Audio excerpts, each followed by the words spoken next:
Você já se perguntou por que algumas pessoas nunca conseguem sair do aperto financeiro, mesmo ganhando bem? Eu vou te contar a história de José, um cara que ganhava R$ 5.000 por mês e mesmo assim vivia no vermelho, mas calma. Porque no final deste vídeo eu vou revelar qual foi o erro mais caro que ele cometeu e que quase o levou à falência total. Olha, eu estudei durante meses os hábitos financeiros de pessoas que nunca conseguem prosperar e descobri algo que vai te chocar: existem exatamente 10 passivos. 10 armadilhas mentais que mantêm as pessoas presas na mediocridade financeira. E o mais assustador é que a maioria nem percebe que está caindo nelas. José era engenheiro, formado há 10 anos. Casado, 2 filhos, um cara inteligente, trabalhador, mas que vivia uma vida financeira completamente caótica. E se você está assistindo este vídeo, provavelmente se identifica com alguma coisa da história dele, vou te mostrar esses 10 passivos que descobri. E garanto que pelo menos 3 deles você já cometeu ou está cometendo agora. Mas fique tranquilo, porque também vou te dar a solução prática para cada um no final. Você vai entender exatamente como José saiu de uma dívida de R$ 20.000 e conseguiu multiplicar sua renda em apenas 2 anos. Mas antes de começar, me responde uma coisa. Você consegue dormir tranquilo, sabendo exatamente quanto dinheiro tem na conta? Essa pergunta vai fazer muito mais sentido quando eu chegar no passivo número 4. O primeiro passivo é algo que 90% das pessoas fazem sem perceber. José fazia isso religiosamente todo mês. Ele recebia o salário, pagava todas as contas, se divertia um pouco, e se sobrasse alguma coisa, aí sim ele guardava spoiler. Nunca sobrava nada. Esse é o erro mais básico e mais devastador que existe. Poupar depois de gastar é como tentar encher um balde furado. Não importa quanta água você coloque, nunca vai ficar cheio. A mentalidade dos pobres é exatamente essa. Gastar primeiro, economizar depois. Já a mentalidade dos ricos é o contrário. Economizar primeiro, gastar depois. Quando José entendeu isso, sua vida mudou. Ele começou a se pagar primeiro, assim que o salário caía na conta. Ele separava no mínimo 10% para ele mesmo. Parece simples, mas essa mudança sozinha fez ele sair do vermelho em 3 meses. A lei de Parkinson diz que os gastos se expandem para consumir toda a renda disponível. Se você tem R$ 1.000, vai gastar 1.000. Se tem 5.000, vai gastar 5.000. É automático. É inconsciente e é exatamente isso que mantém você preso. O segundo passivo quase destruiu a vida do José completamente. E olha que ironia. Ele tinha acabado de quitar uma dívida, estava feliz, aliviado, respirando de novo. Aí chegou o gerente do banco com uma proposta irresistível. R$ 50.000 liberados na conta dele, só porque era um bom cliente. José pensou: poxa, mereço isso, trabalhei tanto, me esforcei para quitar tudo, agora posso me dar um presente. E aceitou o empréstimo. Sabe quanto ele pagou no final? R$ 72.630, quase R$ 23.000 de juros. Ele pagou 45% a mais por algo que valia 50.000. É como comprar um carro de 100.000 e pagar 145.000 por ele. O problema não foi falta de informação. José sabia que os juros eram altos. O problema foi a mentalidade emocional dominando a racional. A dívida de consumo é uma armadilha perigosa quando usada para manter aparências ou satisfazer desejos imediatos. José usou esse dinheiro para reformar a casa, comprar móveis novos, fazer uma viagem, coisas que deram prazer momentâneo, mas criaram uma prisão financeira de anos. O terceiro passivo é algo que você provavelmente tem na carteira agora mesmo. José adorava o cartão de crédito, era prático, rápido e ele sempre pensava: vou pagar mês que vem. O problema é que mês que vem sempre chegava com outras despesas. Estudos mostram que pessoas gastam até 20% a mais quando usam cartão ao invés de dinheiro. É psicológico. Quando você entrega dinheiro físico, seu cérebro sente a perda. Com cartão, é só um número na tela. José fazia pequenas compras durante o mês, um lanche aqui, um combustível ali, uma compra no supermercado. Quando chegava a fatura, ele não conseguia nem lembrar de metade dos gastos, e aí começava o ciclo. Parcelava a fatura, pagava o mínimo, e os juros do rotativo faziam a dívida explodir. A solução não é cortar o cartão, é usar com responsabilidade. José aprendeu a pagar imediatamente após cada uso, pelo aplicativo do banco, gastou, pagou na hora. Assim o cartão virou uma ferramenta, não um problema. O quarto passivo é o mais perigoso de todos, porque você nem percebe que está acontecendo. José vivia no piloto automático financeiro, recebia o salário, gastava. E no final do mês sempre sobrava um pouco de desespero e falta de dinheiro. Ele não sabia exatamente quanto ganhava líquido, quanto gastava com cada categoria, onde estava vazando dinheiro.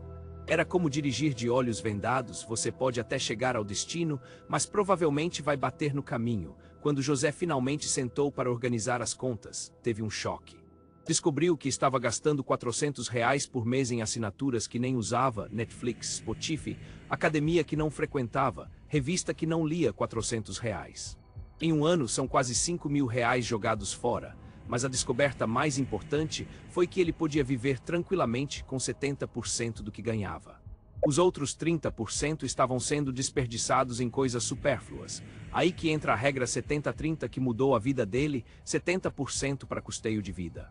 10% para poupança, 10% para investimentos e 10% para doações ou reserva para emergências. Simples, mas revolucionário, o quinto passivo é mais sutil. Mas igualmente destruidor, José estava há 5 anos no mesmo cargo, fazendo as mesmas tarefas, ganhando praticamente o mesmo salário. Ele estava confortável demais para buscar crescimento. É como a fábula da rã na água fria. Se você jogar uma rã na água fervente, ela pula imediatamente, mas se colocar na água fria e for esquentando devagar, ela fica até morrer cozida. José estava sendo cozinhado devagar pela zona de conforto. Crescimento financeiro exige desconforto, exige correr riscos calculados, buscar evolução pessoal e profissional. José tinha medo de tentar uma promoção, medo de mudar de empresa, medo de empreender, e o medo estava custando caro para ele, quando ele finalmente saiu da zona de conforto.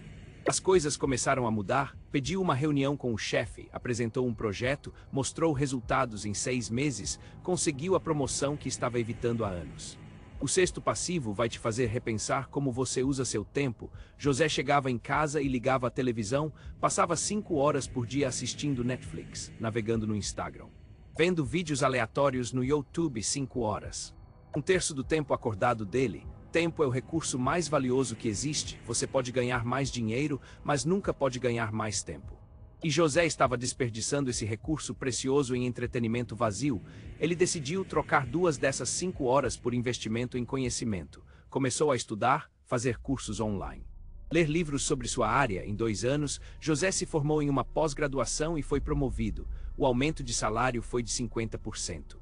2 horas por dia de estudo resultaram em R$ 25.000 a mais por ano. Isso é mais de R$ 2.000 por mês de aumento. Qual Netflix do mundo paga esse retorno? O sétimo passivo é o que mais me chocou na história do José. E provavelmente vai te chocar também. Mesmo depois de conseguir a promoção e o aumento salarial, José continuava sem dinheiro no final do mês. Como assim?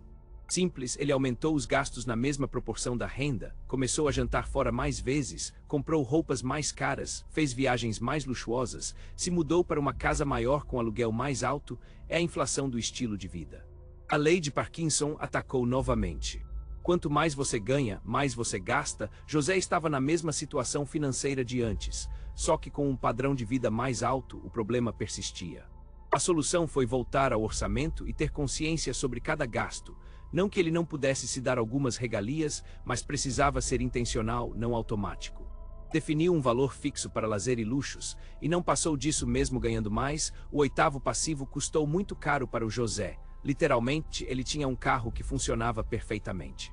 Estava quitado, sem problemas mecânicos, mas os amigos começaram a zoar. Cara, esse carro é muito velho, você ganha bem, merece coisa melhor. A pressão social venceu a racionalidade. José trocou de carro sem necessidade real, comprou um modelo 0 por R$ 100.000. Sabe quanto esse carro valia quando ele saiu da concessionária? 70 mil, perdeu R$ 30.000 em 5 minutos. Além da desvalorização, vieram os custos extras. Seguro mais caro, IPVA maior, manutenção de peças importadas. O carro virou um passivo que sugava dinheiro todos os meses. Carro é transporte, não investimento, a não ser que seja seu ganha-pão. Como Uber ou Delivery, carro sempre vai ser despesa. A estratégia inteligente é manter o carro atual funcionando e investir a diferença em ativos que geram renda. O nono passivo é uma armadilha que prende a maioria das pessoas para sempre. José achava que para ganhar mais, precisava trabalhar mais horas, fazia hora extra, pegava trabalhos extras. Mas sempre batia no limite físico e de tempo. Trabalhar por hora tem um teto natural, você só tem 24 horas no dia e não pode trabalhar todas para crescer de verdade. José precisava pensar além do emprego fixo. Ele começou a vender produtos online como renda paralela. Descobriu que podia ganhar mais vendendo para 100 pessoas do que trabalhando horas extras para uma empresa. A diferença é escalabilidade. Quanto mais pessoas ele alcançasse, mais dinheiro ganhava. Sem depender de horas trabalhadas, e agora chegamos ao 10º e último passivo, o erro mais caro que José cometeu na vida. Lembra que no início eu prometi contar qual foi? Então se prepara, porque essa história é de partir o coração. José tinha juntado 25 mil reais, estava orgulhoso, era a primeira vez que conseguia uma quantia significativa. Aí veio a febre do Bitcoin, todo mundo falando, todo mundo ganhando dinheiro, ele decidiu investir tudo. Mas aqui está o problema. José não entendia nada de criptomoedas, não estudou o mercado, não entendeu a volatilidade, não tinha estratégia, pior ainda. Pegou um empréstimo para investir mais. No primeiro mês ganhou 10%, José estava eufórico, achando que era um gênio dos investimentos, aí veio a queda, o Bitcoin despencou 80%, José entrou em pânico e vendeu tudo na baixa. Resultado: perdeu 20 mil dos 25 mil que tinha juntado, e ainda ficou com uma dívida de 20 mil reais do empréstimo, 40 mil reais de prejuízo total, anos de trabalho e economia jogados fora em alguns meses. A lição mais importante: nunca invista dinheiro emprestado em algo que você não entende completamente, e nunca, jamais, coloque todos os ovos na mesma cesta, principalmente em investimentos de alto risco. José aprendeu da pior forma possível que investir sem conhecimento é apostar. Não investir antes de colocar seu dinheiro em qualquer lugar, estude, pesquise e entenda os riscos. Seu futuro financeiro depende disso. Agora você conhece os 10 passivos que mantêm as pessoas sem dinheiro. Cada um deles pode parecer pequeno isoladamente, mas juntos eles criam uma prisão financeira quase impossível de escapar. José cometeu todos esses erros, perdeu muito dinheiro, passou por momentos difíceis, mas a história dele tem um final feliz. Ele aprendeu com cada erro, mudou os hábitos, e em 2 anos conseguiu não só quitar todas as dívidas como também multiplicar sua renda. Hoje José tem uma reserva de emergência. Investe com conhecimento, tem múltiplas fontes de renda e, mais importante, dorme tranquilo sabendo que suas finanças estão organizadas. A pergunta que fiz no início agora faz sentido. Você consegue dormir tranquilo sabendo exatamente quanto dinheiro tem na conta? Se a resposta é não, é hora de começar a trabalhar nesses passivos. Lembre-se, sua situação financeira atual é resultado dos seus hábitos passados. Se você quer um futuro diferente, precisa de hábitos diferentes, comece hoje, comece pequeno, mas comece. Me conta nos comentários qual desses 10 passivos você mais se identificou. E se esse vídeo te ajudou, se inscreve no canal porque semana que vem vou mostrar exatamente como José criou suas múltiplas fontes de renda começando do zero.